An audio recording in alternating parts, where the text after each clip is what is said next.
Hello and welcome to Picture Astrology. In my recent videos, I used an example of mango to explain how Rahu and Ketu are deeply related to our karmic bondage and with our karmic desires. And in the same video, I also explained how Ketu is not just what we did in past life but has a much deeper connotation.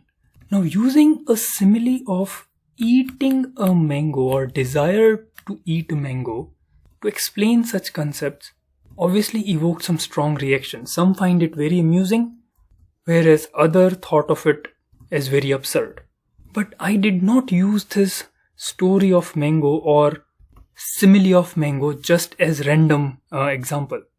In fact, when in my part of the world, when traditional Vedic astrology is taught and concept of karma as well as Rahu Ketu is first introduced, many such allegorical stories are used.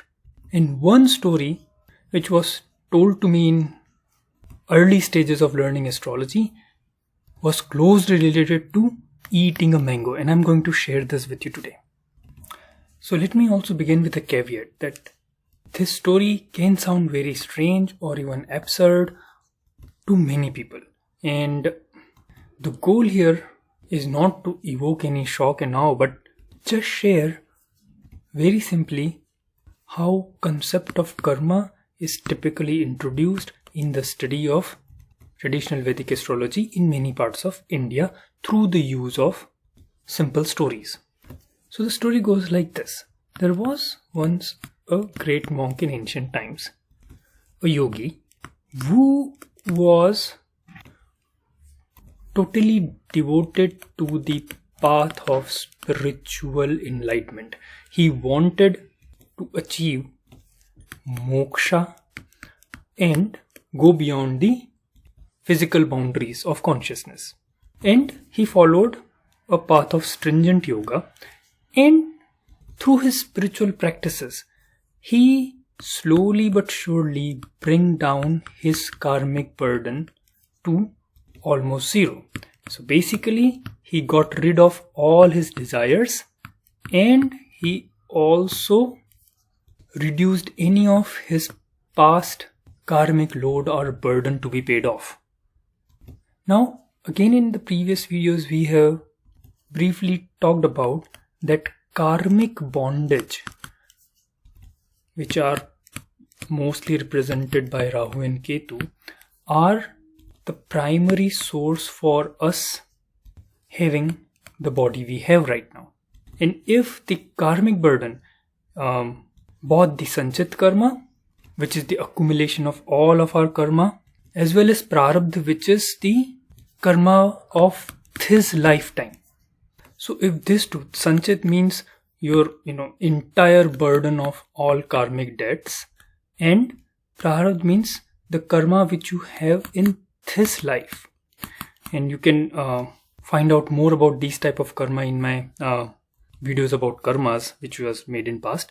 But if this as well as prarabdha karma burden comes down to nil or zero, then it becomes extremely difficult to hold on to this body, because the body which a person gets according to Indian spirituality as well as astrology is dependent upon the kind of karma one has to go through.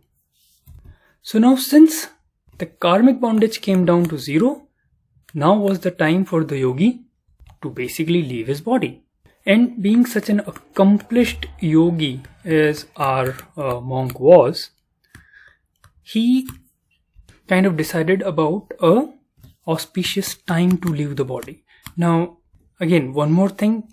In Indian spirituality, it is believed that most people, 99% of the people who truly attain enlightenment, once they are truly enlightened, it becomes difficult for them to hold on to body, especially people who are in the yogic path, who truly attain enlightenment. It's very difficult. I mean, if you are doing some yogic practice, it's not going to happen overnight. So again, the thought is not to scare anyone, but that's a common concept or thought process, especially in the Vedic spirituality. So anyways, our yogi brother decided to finally attain nirvana. And there are many such stories where people have left their body on their own will. It is said that Buddha decided on the time when he wanted to leave the body, and similarly many other yogis, at least for the Eastern culture people, this idea is not that new or shocking.